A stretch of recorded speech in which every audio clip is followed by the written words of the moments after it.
শয়তান যে প্রথম পরিকল্পনা করছিল যে ঘড়িটা নষ্ট করে দিবে, সেই ঘড়ি নষ্ট হইলে আপনি কি ভালো স্টুডেন্ট হবে না খারাপ? আপনি কি বেশি দিন বাঁচবেন না কম দিন? হ্যাঁ, কম দিন। আপনি বলেন তো, অ্যাংজাইটিতে ভুগবেন না সুস্থ থাকবেন? আপনার ডিপ্রেশন আসবে না চলে যাবে? আসবে। তাহলে এই সবগুলো থেকে যদি আমরা বাঁচতে চাই, তাহলে আমাদের ঘড়িটা কি ঠিক করা উচিত নাকি নষ্ট করা উচিত? ঘড়ি ঠিক করার জন্য একটা বুদ্ধি আছে, সেটা কি? 5 ওয়াক্ত নামাজ ঠিক সময় আদায় করা। কে কে করি? হাদিস করি তো, হ্যাঁ, বাকিরা করি না, অন্য ধর্মের হলে সমস্যা নেই। আচ্ছা, 5 ওয়াক্ত নামাজ ঘড়ি ঠিক রাখার সবচেয়ে সেরা বুদ্ধি।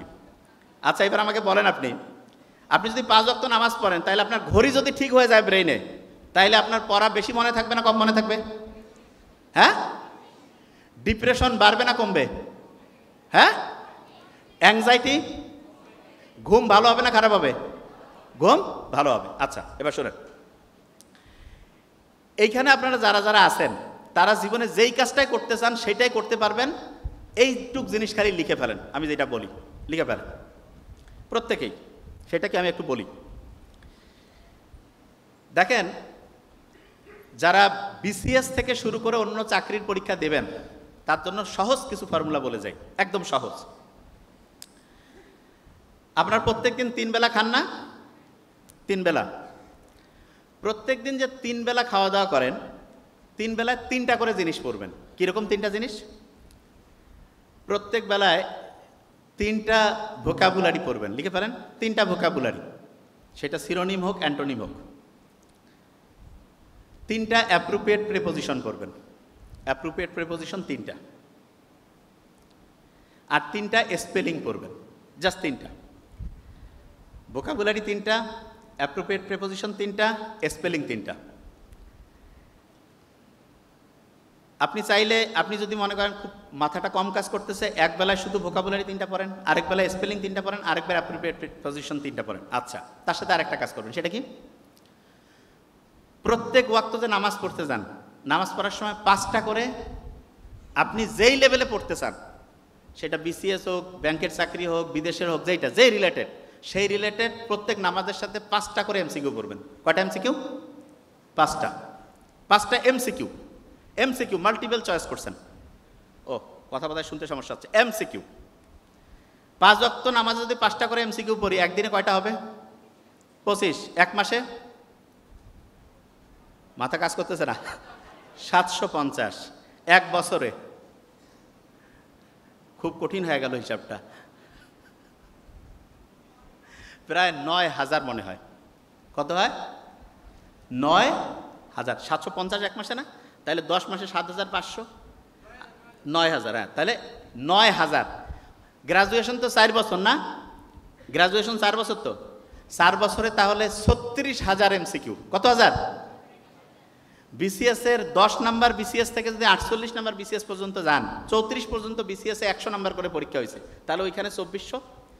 35 থেকে শুরু করে 200 নাম্বার হয়েছে। এর মধ্যে 3টা বিসিএস আবার স্পেশাল আছে, সেগুলোর 100 নাম্বার করে বাদ যাবে, তারপর 200 করে ধরলাম আপনার সুবিধা। বুঝতে পারতেছেন? ফার্স্ট বলতেছি, বোঝা যাচ্ছে?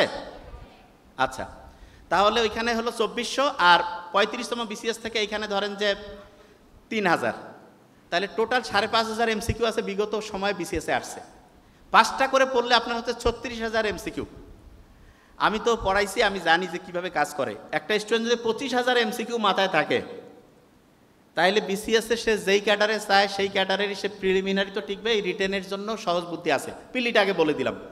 5টা করে এমসিকিউ পড়া কি কঠিন কাজ? হ্যাঁ, 5টা করে এমসিকিউ পড়া কি কঠিন কাজ? অলরেডি আমি 20টা এমসিকিউ পড়াই দিছি, আপনার খেয়াল নাই বোধহয়। ওই যে বিভিন্ন যে বললাম না অনুচ্ছেদ গিলা, এটা তো সবচেয়ে বেশি কঠিন লাগে। আচ্ছা, এবার একটা জিনিস বলি, শুনেন। প্রত্যেকটা সাবজেক্ট এরকম ঘটনা আর গল্প দিয়ে পড়লে পড়া একদম ইজি। কিন্তু তার আগে একটা কাজ আমি বলে রাখছি আপনাদের, যে মনের মধ্যে কোনো শয়তানি বদমাশি রাখা যাবে না। সবসময় মানুষের ভালো চাবেন। আর আব্বা আম্মার দোয়া, এইটা হচ্ছে কারেন্ট বুলেট, মিস হইতে পারে।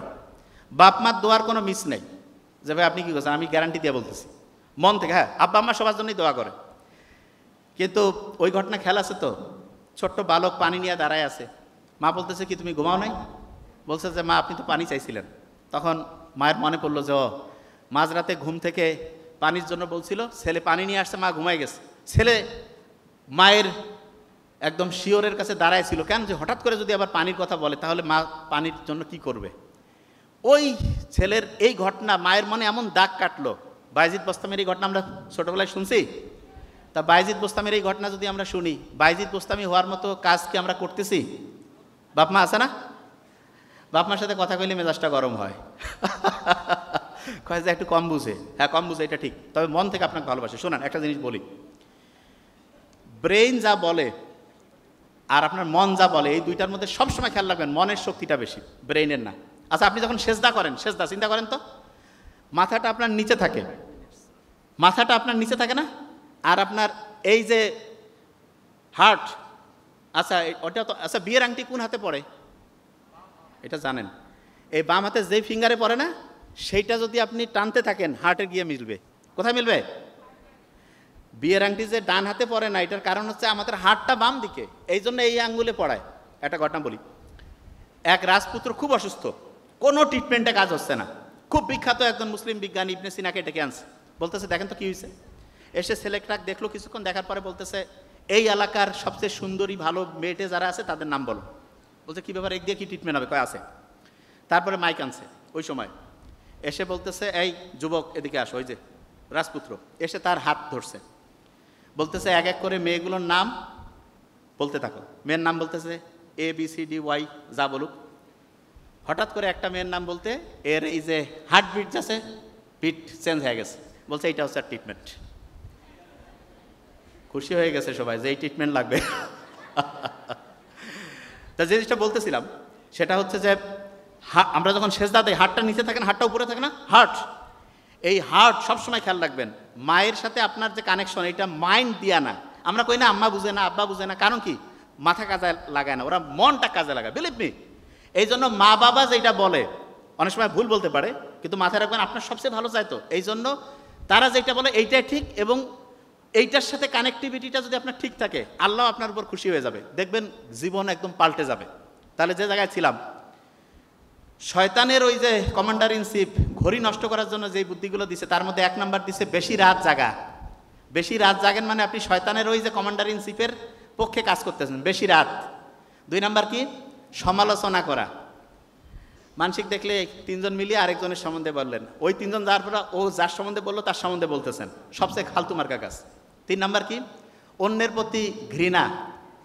4 নাম্বার কি? রাগ হওয়া। সবচেয়ে ভালো কোনটা তাইলে?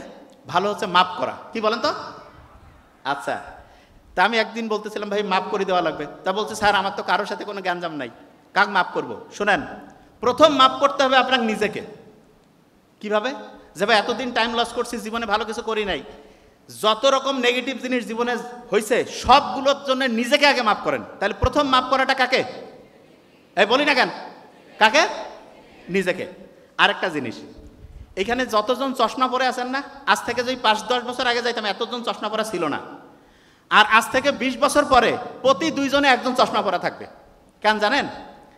আমেরিকান যে এই চক্ষু একাডেমি আছে, তারা দেখছে মানুষ যে মোবাইলের মধ্যে এমন নেশার মধ্যে ডুবে গেছে, তার যে চোখের যে মাসেল আছে না, এই যে সংকোচন প্রসারণ, এইটা নষ্ট হয়ে যাচ্ছে।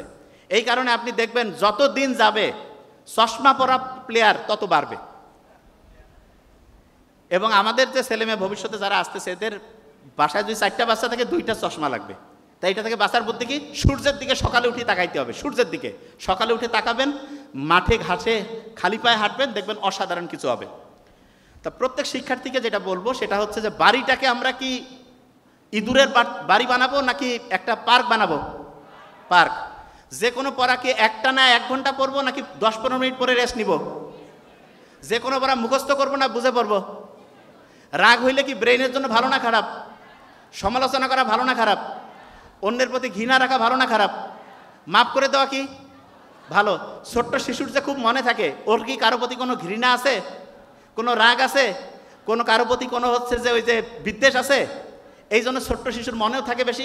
ছোট্ট শিশু কি কম হাসে না বেশি হাসে?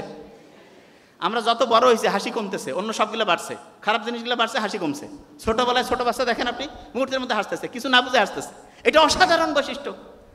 মুহাম্মদ সাল্লাল্লাহু আলাইহি ওয়াসাল্লাম বলছে হাসি মুখে কথা বলা সদকা দেওয়ার সমান সওয়াব। আর বিজ্ঞানীরা দেখতেছে যে হেসে কথা বললে 500টা ভালো কেমিক্যাল রিলিজ হয়। অ্যাংজাইটি কমে, ডিপ্রেশন কমে, মনটা চাঙ্গা হয়ে যায়। তাহলে প্রত্যেক স্টুডেন্টকে বলবো যারা জীবনে অসাধারণ কিছু করতে চায় ডায়েরিতে লিখে ফেলেন প্রত্যেকেই। রেগুলার রুটিন করবেন, আগামী দিন কখন কি করবেন। খাওয়া দাওয়ার মধ্যে প্রথম হচ্ছে ঠিকভাবে পানি খাওয়া, পানি। আর পানি শোনেন, কুসুম কুসুম গরম পানি খাবেন, কুসুম কুসুম গরম পানি ব্রেনের জন্য ভালো। পিওর অক্সিজেন, বুক ভরে শ্বাস নেবেন, ছাড়বেন। সানলাইট আর কোরআন তেলাওয়াত। ওরে বাপরে বাপ, এটা তো লাস্টে বলে দিচ্ছি, পড়তে পারেন না শুনেন, ব্রেইনের আলফা ওয়েভ তৈরি হবে। এবং ব্রেইনের আলফা ওয়েভ যখন তৈরি হয় 2 মিনিটে 10 মিনিটের পড়া হয়ে যায়। তার মানে 4 থেকে 5 গুণ গতিতে আপনি তখন পড়তে পারবেন। বড়দের সম্মান করবেন, ছোটদের স্নেহ করবেন, সবসময় হাসি মুখে থাকা, আর পজিটিভ চিন্তা করবেন। যে নেগেটিভ কিছু বলে, নেগেটিভ কিছু বিশ্বাস করেন, এগুলো হচ্ছে ভাইরাস। ভাইরাসের সাথে জ্ঞানজাম করে আপনি পাবেন না। আসসালামু আলাইকুম বলে ডিলিট। কোনো ভাইরাসকে আশেপাশে রাখার দরকার নেই। প্রত্যেকে পজিটিভ চিন্তা করব, আল্লাহর সাথে কানেক্টেড থাকবো, বাবা মার সাথে সবাই মিলে একটা বড় হচ্ছে পার্কওয়ালা বাড়ি বানাবো, এবং ইনশাআল্লাহ আশা করি প্রত্যেকে জীবনে যে জায়গায় যেতে চাই সেই জায়গায় যেতে পারবো।